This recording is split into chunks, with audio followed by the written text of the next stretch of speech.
বিয়ের পরে আমাদের সংসারের প্রতি অন্যরকম একটা টান কাজ করে, মায়া কাজ করে।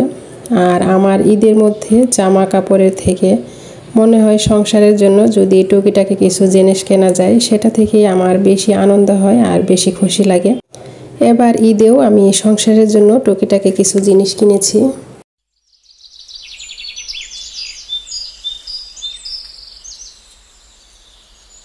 হ্যালো এভরিওয়ান, আসসালামু আলাইকুম। কেমন আছেন সবাই?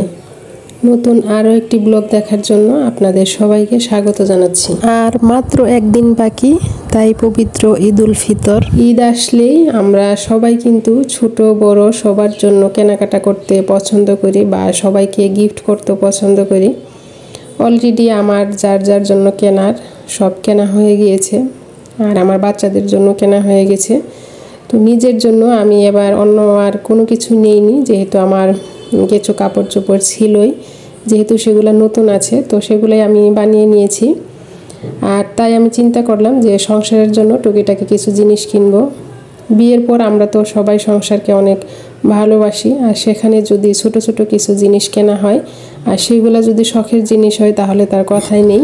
আমি কয়েকদিন থেকেই ভাবছিলাম আমার রুমের মধ্যে যে গাছ থাকে, যেহেতু সেটা নিচে এমনি থাকে আর আমার বেবিটা সেখান থেকে শুধু পাতা ছিঁড়ে ফেলে দেয়, তো আমি চিন্তা করছিলাম যে এরকম কিছু প্লান্ট টুল কিনবো। আর ঈদের মধ্যে ছাড়ও দিয়েছিল, তাই ভাবলাম যে টুলগুলো কিনে নিই। আর এই তো আমি 3টা টুল নিয়েছিলাম, 3টা একটা সেট। আর এখানে আমি 3টা গাছ রেখে দিলাম। অলরেডি আমার যে ক্রাফট পান্ডা থেকে আমি 3টা টুল নিয়েছিলাম, তো সেগুলো যেহেতু ছোট আর ওটা নিচেই থাকে, তো সেখানে যদি গাছ রেখে দেই দেখা যায় যে আমার ছেলেটা গিয়ে সেগুলো ছিঁড়ে ফেলে। তাই আমি একটু বড় সাইজ নিয়েছি যাতে সে আর উপরে উঠতে না পারে। আর আমি এই তো আরও কিছু জিনিস নিয়েছি আমার সংসারের জন্য। এখানে 2টা কড়াই নিয়েছি, এগুলা হলো হানিকমের কড়াই। তো এটা কিন্তু এখন বলা যায় যে ভাইরাল একটা কড়াই। আমি প্রায় অনেক দিন থেকেই ফেসবুকে শুধু দেখছি আর সবাই ব্যবহার করছে, তো সবাই ভালোই রিভিউ দিচ্ছে। তো আমি চিন্তা করলাম যে একটা কিনেই ফেলি। এই তো আমি এখানে 2টা কড়াই নিয়েছিলাম, একটা হানিকমের এই কড়াইটা নিয়েছি আর আরেকটা হলো গোল্ডেন কালার।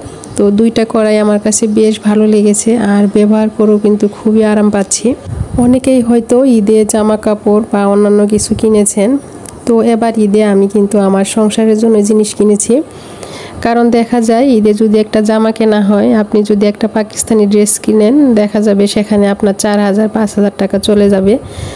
আর সেই জামাটা কিন্তু শুধু ঈদের দিনই পরতে পারবেন, এরপরে কিন্তু আর পরা হয় না, কারণ যেহেতু সেগুলো কাপড় একটু অন্যরকম থাকে আর সবসময় ব্যবহার করা যায় না। আমার কাছে সবচেয়ে পছন্দের জিনিস হলো আমার একদম সুতি কাপড়, সেটাই আমি বেশি ব্যবহার করি। কারণ যদি একটা ভালো 3 পিস কিনা হয় সুতির মধ্যে যদি থাকে, এটা আমি ঈদেও পরতে পারবো, তাছাড়া পরে কিন্তু আমি এটা বাসায় ব্যবহার করতে পারবো, সেটাই আমার কাছে বেশি ভালো লাগে। তাই আমি সবসময় চেষ্টা করি একদম কমফোর্টেবল সুতির মধ্যে কিছু কাপড় কেনার। আর এখন যেহেতু কাপড় চোপড়ের প্রচুর দাম, আর যদি আপনি একটা ব্র্যান্ডের একটা ড্রেস কিনতে যান সেখানে তো প্রচুর টাকা লাগবে, আর সেই টাকা সেইভাবে নষ্ট না করে আর আমরা সেই জামাটা কয়দিন পরবো, তার জন্য যদি আমরা সংসারে সেই টাকা দিয়ে কিছু জিনিস কিনে রাখি দেখা যাবে এটা আমারই পরে কাজে লাগবে। আমরা তো সবাই ঘর সাজাতে ঘর গোছাতে বেশি পছন্দ করি, আর এখন কিন্তু সবাই সেটাই তাই করছে। আর আমি সেই থেকেই চিন্তা করলাম যে এবার আমি ঈদে সেই বেশি দাম দিয়ে কোনো ড্রেস কিনবো না, আমি আমার সংসারের জন্য জিনিস কিনবো। এখানে এই তো বহু থিমের আমি কিছু ওয়াল ডেকোর কিনেছি, আর একটা কিনেছি আমি এরকম একটা লতা সিস্টেম। তো এটা আমার কাছে বেশ ভালো লেগেছে, এর আগেও আমি একটা নিয়েছিলাম, বেশি ভালো লেগেছে, সেজন্য এবার আমি আরেকটা নিয়েছি। আর আমি এই বহু থিমের যে ওয়াল ডেকোরগুলো নিয়েছি এটা আমি আমার বেডরুমে সেট করব, তো সেটাও পরে আমি কোনোদিন আপনাদের সঙ্গে শেয়ার করব। তবে আমার এই কড়াইটা যদি আমি রোজার প্রথমেই কিনতাম তাহলে দেখা যায় যে আমি রোজার সময় ইফতারি বানাতে পারতাম, খুবই ভালো হতো।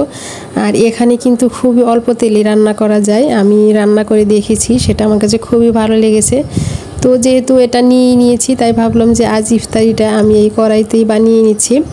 এই তো এখন আমি পেঁয়াজগুলো ভেজে নিচ্ছি। এটাতে কাজ করতে আমার কাছে খুবই ভালো লেগেছে।